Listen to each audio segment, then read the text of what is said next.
Pagbasa mula sa aklat ng Henesis. Pagkakain ni Adan sa bunga ng puno, tinawag siya ng Panginoon at tinanong, "Saan ka naroon?"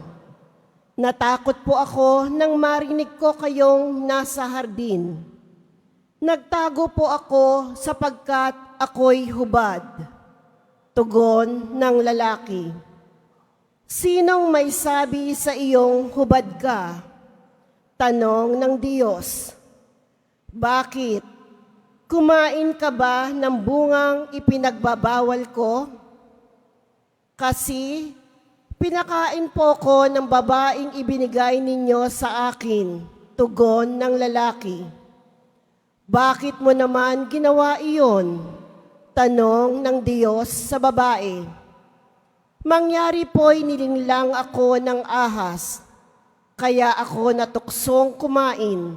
Tugon naman niya, "At sinabi ng Panginoon sa ahas, sa iyong ginaway may parusang dapat, na tanging ikaw lang yaong magdaranas.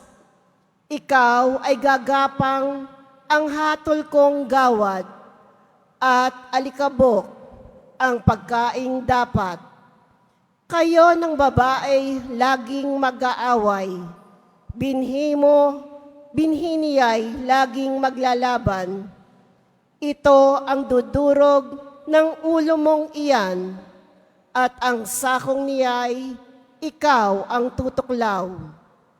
Eva ang itinawag ni Adan sa kanyang asawa, sapagkat ito ang ina ng sangkatauhan.